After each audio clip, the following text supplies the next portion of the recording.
I need all y'all to clear out your late January, early February plans because the Denver Broncos just get even more fantastic news after boat racing the Arizona Cardinals, not only in joint practice, but then doing it again in the preseason game last night. We get great news about Troy Franklin, Evan Engram, Davis Webb. We could just do this like a 40-minute video.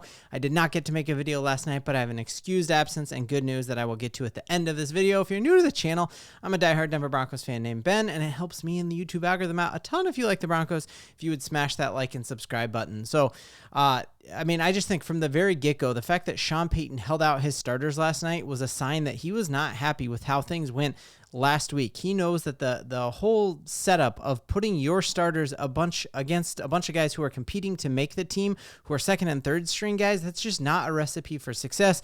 They have every reason to be motivated, and your guys who are starters have a hard time like hyping themselves up for that game.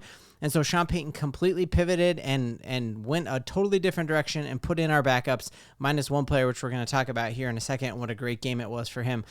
So I think the first drive here where the Broncos like just go 97 yards, pinned all the way back, and you have three guys on this exact sequence who end up making massive plays who were not on the team this time last year. So this team that made the playoffs last year and have a rookie quarterback who's going to take another step now is loaded to bear with a ton of different weapons. And so you just look at George Payton has got to be just strutting around that Broncos park right now with the biggest head, knowing, hey, I just took a playoff roster and immensely infused it with a ton of talent.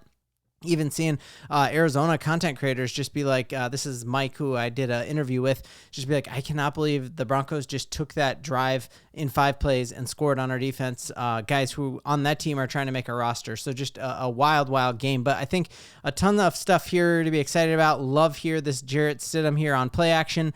You even heard Ryan Harris talk about how Stidham might actually need to improve on his play action game, that he doesn't quite pop his head down and sell it quite enough, but he absolutely sells it here. And seeing tight end play and production here out of Evan Engram that we have not seen out of that tight end position in a long, long time. Typical tight ends, we're used to like, we'd be happy if he even makes the first down here, and he takes it way more than that. And then as we have pointed out here by Benny Fowler, you see the difference here. Troy Franklin, a guy who's just had his entire offseason committed to ball and committed to this team, lay it on the line in a preseason game and throw a pivotal block that makes this more than a first down and makes this like a game-changing, way tone-setting opener, right? That all you got to do is get in front of the guy and stop it. He probably would have knocked Evan Engram out of bounds. Instead, Evan Engram takes that athleticism to a totally different level. You could probably argue that like a Noah Fant was similar type after the catch, but we know that like his route running doesn't even hold a candle to what Evan Engram can do. So that made me just wildly, wildly hyped to have that. Just the Troy Franklin stepping up and putting his body on the line, setting a pick, basically setting a block there when the game truly doesn't matter whatsoever. And we're just seeing the future here with Troy Franklin and with Pat Bryant, which we're going to take a look at a couple more highlights. Seeing Evan Engram out there was really cool. Sean Payton talked about how Evan Engram really had the option of not playing. He's a definitive day one starter, but he has not had much action in these preseason games. And so I think Sean wanted him to show off what he has. And then the really cool part here is that Sean Payton allows different coordinators to call different games. So last week it was Lombardi, our offensive coordinator, calling the games. And this week it was former teammate of Evan Engram. His name's Davis Webb. He's our quarterback coach, and there is no way he is not a head coach in football in 2 years probably. So I think the Broncos have to be building a backup plan because Davis Webb called an incredible game. And Evan Engram has so much love and respect for Davis Webb that he's like, dude, if you're calling the game, I'll play the whole game. And so just seeing like that type of camaraderie, that type of brotherhood that you have there, and you just saw the hype and the feelings on the sideline, and you juxtapose that with a lot of the preseason action that I watched this week. I even think I have a tweet about it. Like in the Bears game, we saw here that, Caleb Williams got a late hit, and he didn't have a single dude on his team come and like pull him up and help him off the pile. And this Chicago reporter's like, hey, we might want to file this away. Like, no, there's not the team culture and chemistry that we have that basically like a Pro Bowl tight end in Evan Engram is like, yeah, I'll play in a preseason game just because I love Davis Webb, and playing for love is how you have a team culture that this team has. So, just seeing he called an incredible game, props to him, and I think the Broncos need to just make sure they keep opening up that Walmart bag and paying him to stay. Hopefully he does something kind of like Ben Johnson, who was the former offensive coordinator for the Lions. He had a couple offers and a couple chances of becoming a head coach and ended up staying with the Lions one more year. So I'm really hoping that that's exactly what happened with Davis Webb, and somehow we promote him one more time next year and we get 2 more years out of him, but that remains to be seen. Other player who absolutely popped off for us, and we're seeing this is starting to match what we have heard reports out of training camp, is Troy Franklin. And what I've loved about this play here, and the difference that I see between year 1 and year 2, is wait till he does not put his hands up to let the defender know the ball is in the air until a millisecond before he has to. And that is really the difference between being like a great receiver and being an elite receiver. It's having the late hands, and love seeing those. You even heard that remarked in the video, or in the color commentator as we were hearing about that. Then on top of it, hearing just seeing that, like, we see a very similar play to what we saw in Buffalo last year, where he does a double move here and you have the defender bite on it, and then he just takes the top off and has blazing speed. So him moving from number 16 to number 11, he is revitalized, and that Duck Dynasty connection that we're about to see with Bo Nix and Troy Franklin is going to feed families. There's no wonder that Sean Payton didn't go after Cooper Kupp or didn't go after Deebo Samuel or Keenan Allen or any of those others. We see a tremendous amount of talent in this Broncos locker room. Other player that I'm probably going to do a video on tomorrow is just what we saw out of Pat Bryant, and we know we heard tremendous praise about him being, the future slant god here, that Sean Payton was able to procure incredible talent late rounds and compared our Pat Bryant to some of the guys that he got there. So I am absolutely loving seeing that.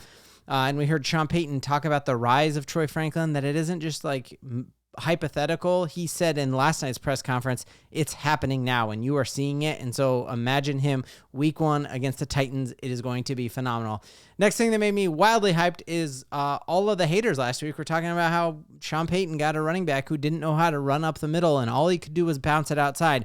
Sean Payton immediately doused those reports with like a giant water hose and is like, no, I'm actually not worried. There's maybe one play he bounced outside last week, but all of the armchair quarterbacks last week saying that RJ bounced it out too much outside. Sean Payton said that's not true. But then we see on full display his very first touchdown. This was part of that 97-yard drive where you have 3 guys who weren't on the Broncos last year, and you just see him with an opportunity here. Like if I'm a young running back, I'm like, ooh, I'm faster than these dudes. I could easily yeet it up here to the side, and you just be like, you know what all those critics said I couldn't do is run on the inside, and just that like ability to collapse his body, hit that hole and burst through for a touchdown was awesome. And then even just seeing like in here in his post-game press conference, he didn't even really celebrate because he's like, I'm pumped to do 60-yard touchdowns like that. I'm not going to celebrate over a 9-yard touchdown.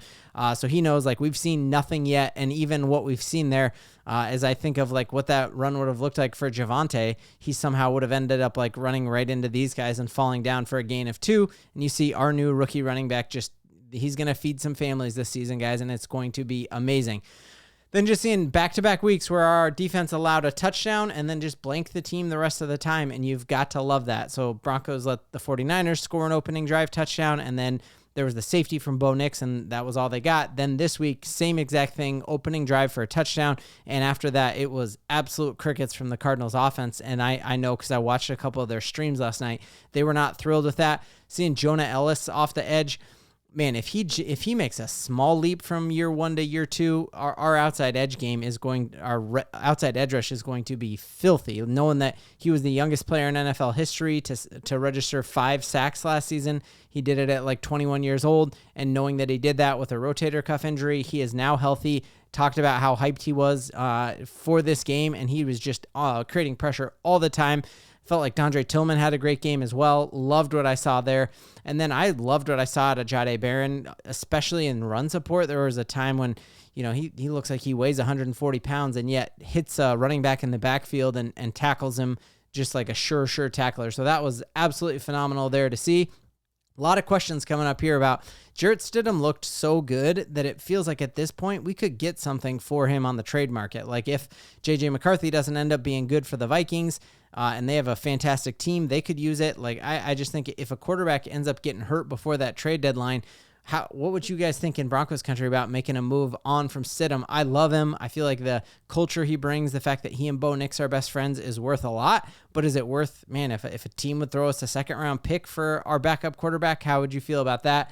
But just great problem to have, knowing that, like, man, I think our starting quarterback or our backup quarterback is good enough to be a starter on several teams already in the NFL. I'd put him as the starting quarterback with the Dolphins. I'd put him there over Geno Smith, and that's a really good thing to have. Is that, like, man, if Bo Nix does end up going down for a couple of games, we have a quarterback who can go in and win some games, which is really something that Sean Payton has always had. There was times when Drew Brees got hurt and Teddy Bridgewater went in or Taysom Hill went in, so really, really good sign there.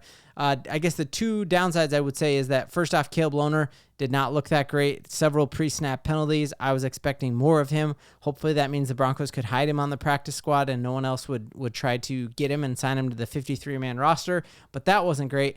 And then the last kind of downside would just be like the fact that Audric Estime was still taking runs so late into the game last night, I think means it's going to be really hard for him to make this roster. And what a great thing that is for the Broncos, that our running back room is so loaded that we're already able to move on from him without any of us batting an eye, but we'll definitely keep an eye on all of that. So last night, did not make a video for you immediately after the game because I had an excused absence. My wife, Sarah, who's been fighting insanely hard against cancer, right at the NFL draft, she was diagnosed, or actually it was a couple months before that, diagnosed with colon cancer, and then right before the NFL draft, she had the tumor removed, and then 6 weeks after that, she started chemotherapy, so she was doing a daily pill, and then once every 3 weeks, she would go in and have these 2-hour, like, infusions, basically, and Friday, she had her last chemo infusion, and so to celebrate, we drove down to Lima, Ohio, like a 4-hour drive down to a country fair there, and we watched her favorite artist, whose name is Lauren Daigle, and it was just emotional, incredible, just watching my wife sing at the top of her heart, songs that like strengthened her and reminded her of her faith and the faith that she puts in our God. So incredible night, and capped off with a Broncos win, and y'all, we got so much to believe in.